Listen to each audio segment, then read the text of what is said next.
Hi, we've got Ryan Phelan from Adestra today. Ryan, thanks for joining us. Hey, thanks, Chief. Great to be here. For sure. So, Ryan, tell me a little bit about what it is that you do and what it is that is really all.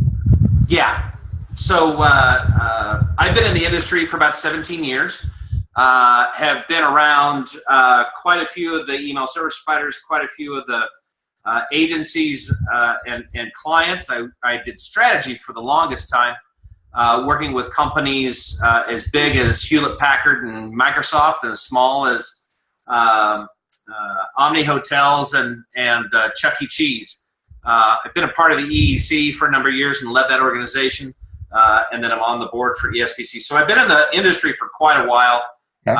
Adestra is a 12-year-old company, global company, and we're just going like crazy right now. We're an email service provider that helps our client partners get their message out to their prospects and customers. So, very cool. Very cool.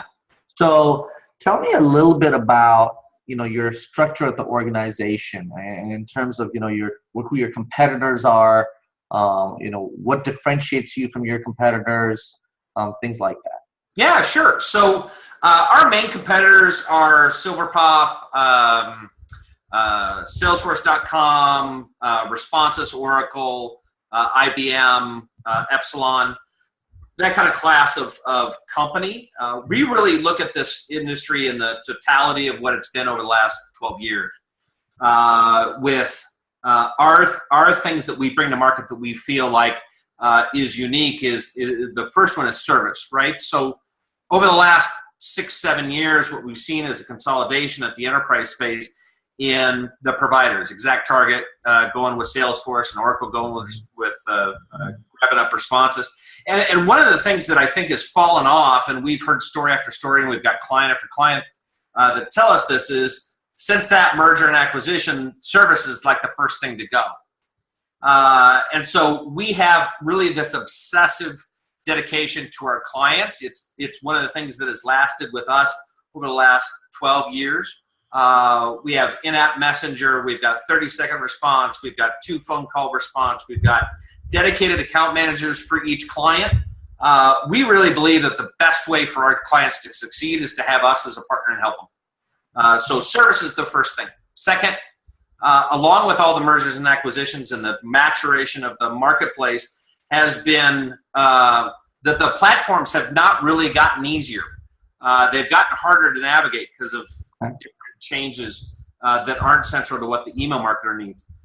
So our platform is incredibly simple to use, but it's very, very powerful on how it helps a marketer segment in a very advanced way and send the message however they need to. And the last thing that we bring to the marketplace is API integrations. We've developed an incredibly robust API set because we recognize that really what the marketer needs is data.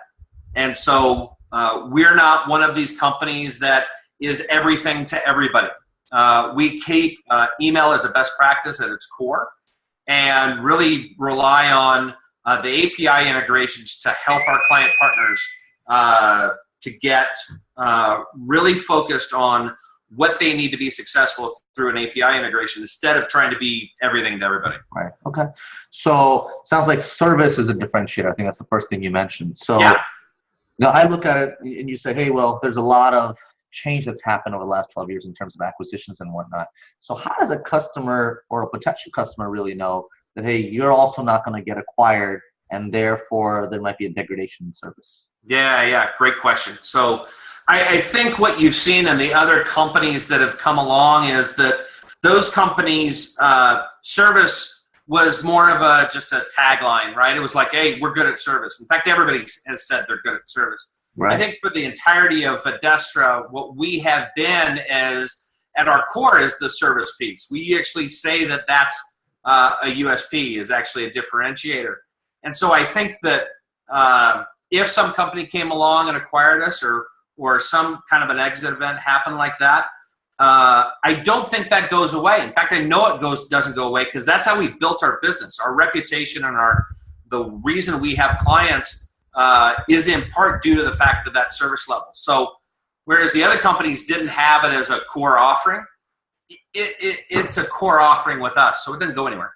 Okay, very cool. So what's an ideal customer look like for Adestra? I mean, there's companies that, go get the Constant Contact as a solution, the MailChimps as a solution, and then, a company like yours. So where do I have to be? What's a good fit for you?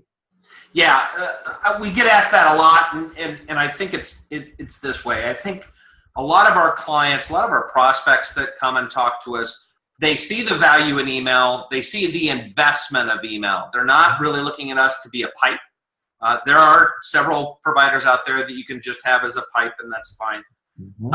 But we really attract the kind of client that incredibly smart and knowledgeable about their program. Investment in email. They're a mid-market company up to enterprise. Typically, we see ranges of revenues from 10 million to $1 billion, kind of that mid-market enterprise range. Yep.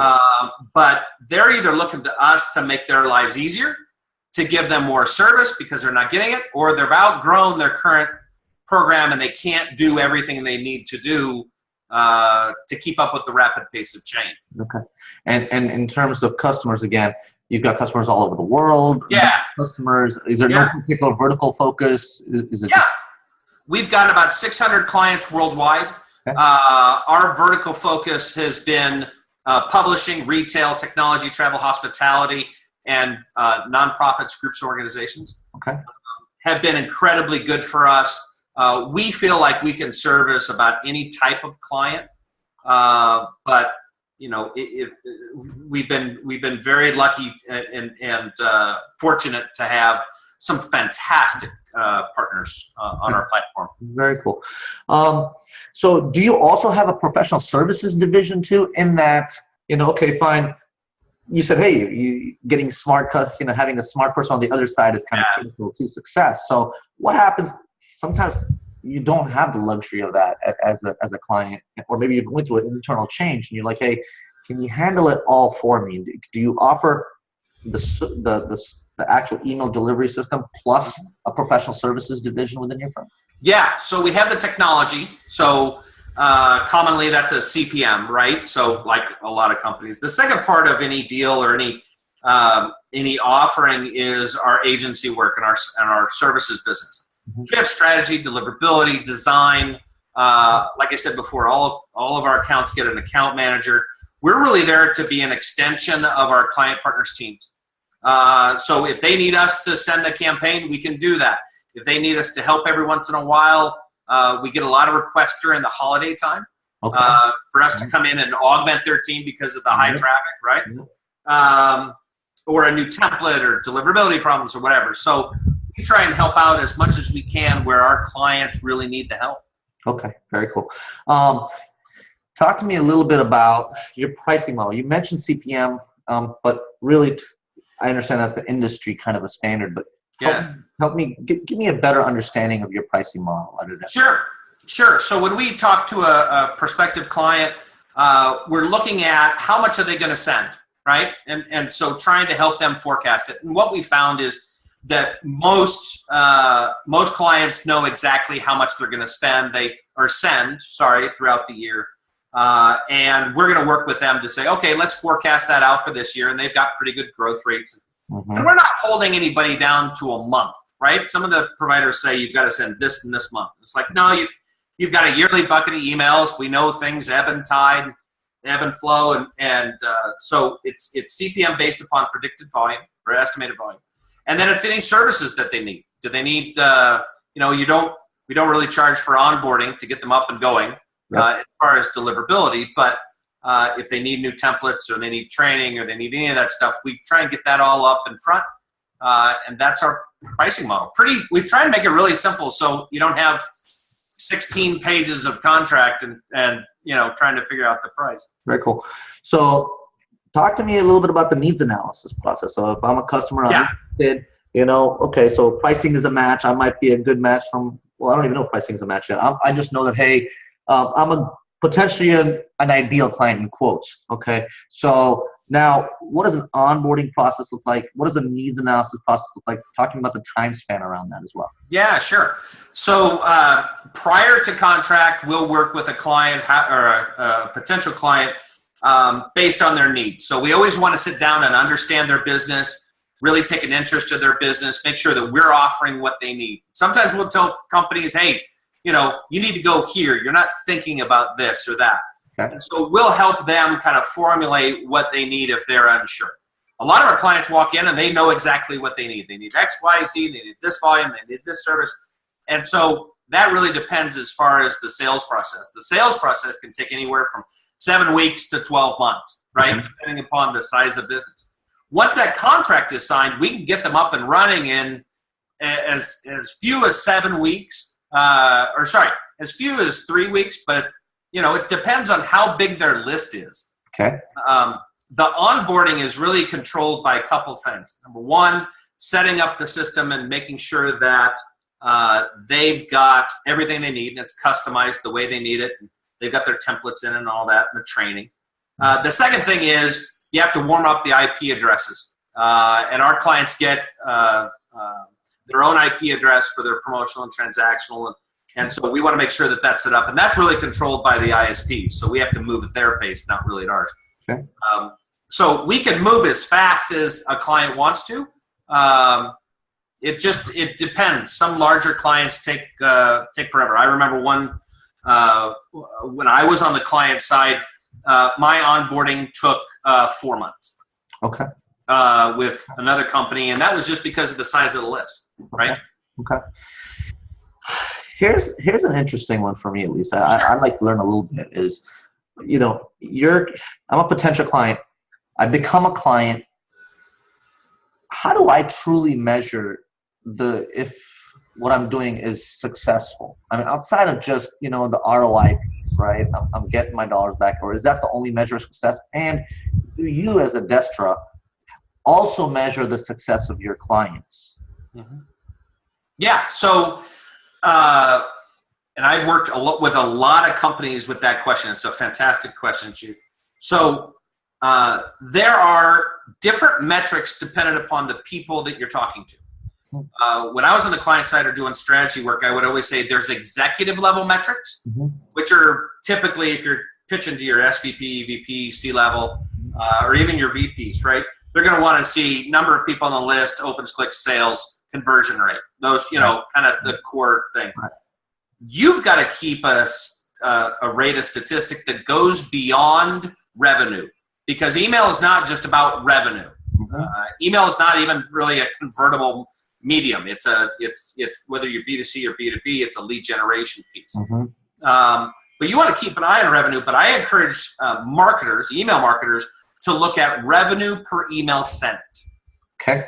And what that does is it normalizes out any variances in list size and tells you, okay, how much money did I make per email sent? And that's one gauge, right? There's a bunch of different, because you want to look at engagement rates, and you want to look at longevity on file, you want to look at customer advocacy, you want to look at all kinds of different things. That's how I tell clients to kind of look at their program, have differentiated metrics. Right.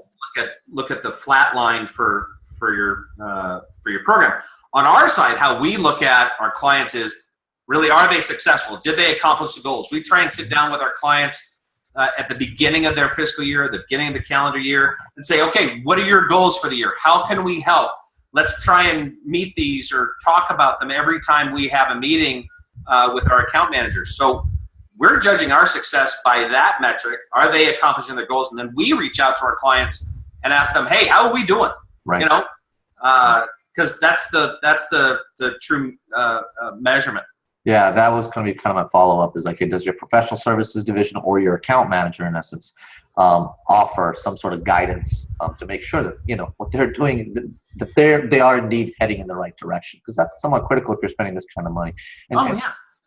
In terms of feedback from your customers, what type of feedback, what kind of pattern have you seen amongst your customers? You mentioned you have, how many customers did you say you had? We have about 600 worldwide, 600 plus.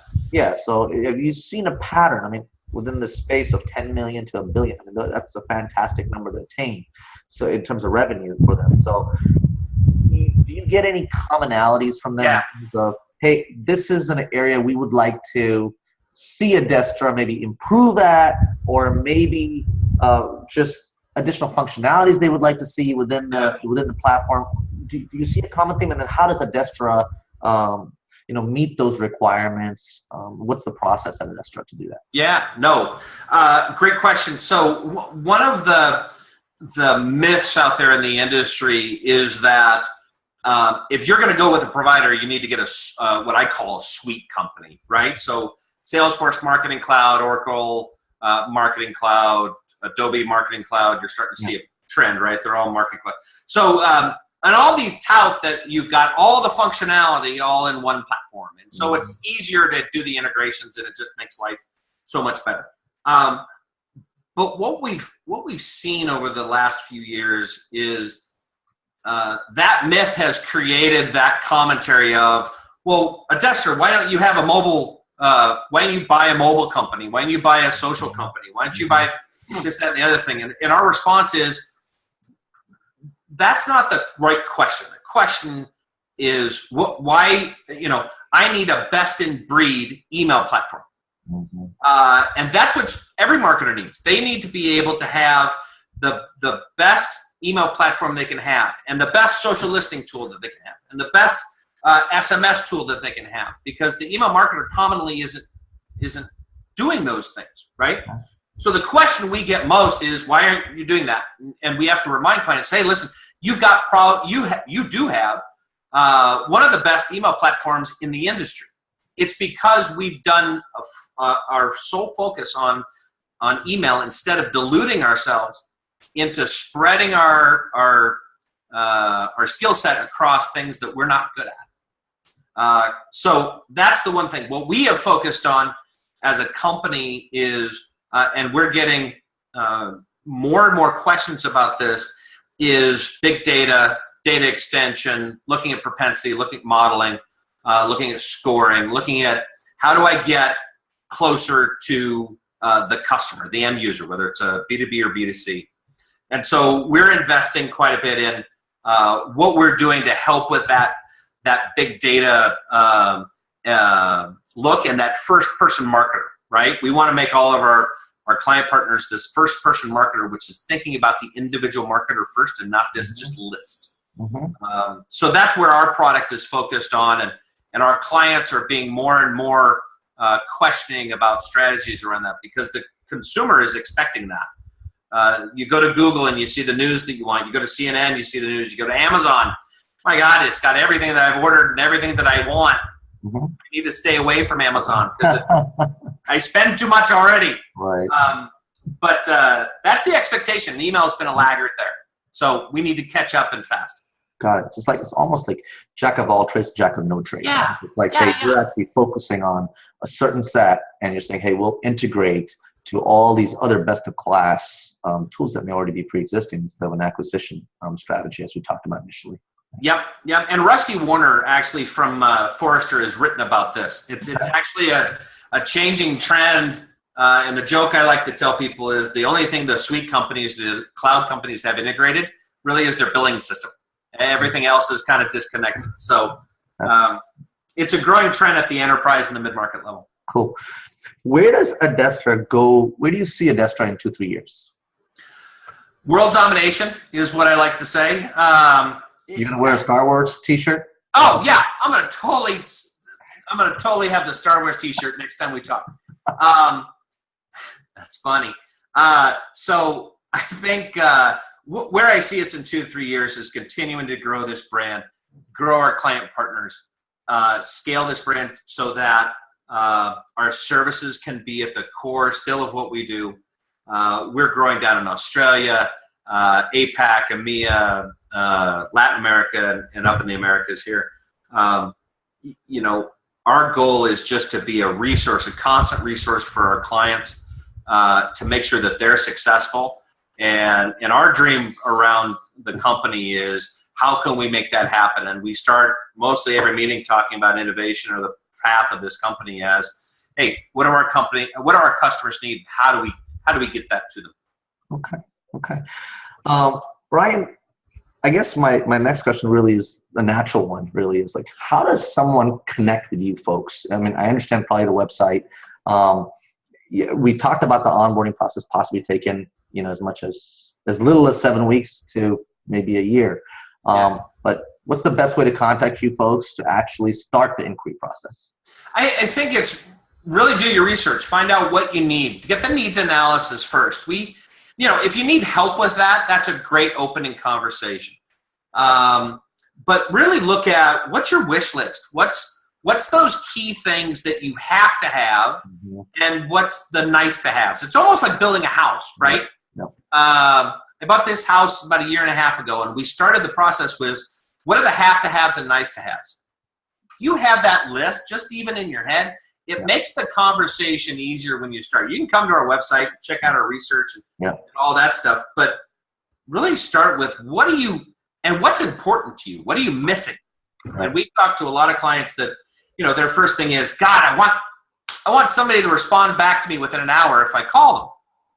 Fantastic. That's something that we can address in the process. So it's just knowing what you want. And if you don't, ask us. We have dealt with so many companies over the last 12 years. It's almost guaranteed that we will have worked with somebody in your vertical or like your business. Sure. We can help you. And it's not going to be a sales trick or anything, right? It's going to be an honest discussion of, hey, here's what I've seen work, or here's what's worked. Right. Have you seen a ratio, by the way, because this is, again, a sales-related question, really, but have you seen a ratio in terms of spend levels to company size in terms of revenue that someone should dedicate for an email marketing strategy? So if I'm a $10 million company, what should I dedicate for my email marketing strategy? If I'm a $100 million company, what should I dedicate? Yeah. Gosh, that's so hard. So I would tell you that what we see commonly is that companies fund the cost of sending the email and probably 10% more for like design or a conference or, something else, right? But commonly what we'll see is companies are focused too much on just getting it out the door. What I've always told companies is you should spend the most on email, because if you look at the ROI against every other channel, email always wins. Sure. So and I said this at a conference the other day, I ended the conference by saying, if we're spending nothing on email and our return is 43 to 1 or whatever, the latest stat is, if I spent some money, it'd be a big difference. Probably could do something different. So what I encourage companies to do is look back at the days where you used to spend it on your direct mail, social media and all that stuff. You used to buy I can remember the direct mail days. You spend a lot for the piece, right? $5 to $7, $47 on the piece, plus all the sciences and all the data work behind there. You spend tons of money on it. Put that mentality into email, right? It'll make you more money. Trust me. Perfect. Now, how does someone contact you? I mean, what's the website address? Let's get sure. You can reach us at Adestra, ADESTRA.com, or on Twitter at Adestra, or me, or send a carrier pigeon or a paper airplane, or wear a Star Wars T-shirt and drop on by. Well, Ryan, thank you so much for your time today. I really, really appreciate it. Thanks, Chief. Really appreciate it. Good luck with everything.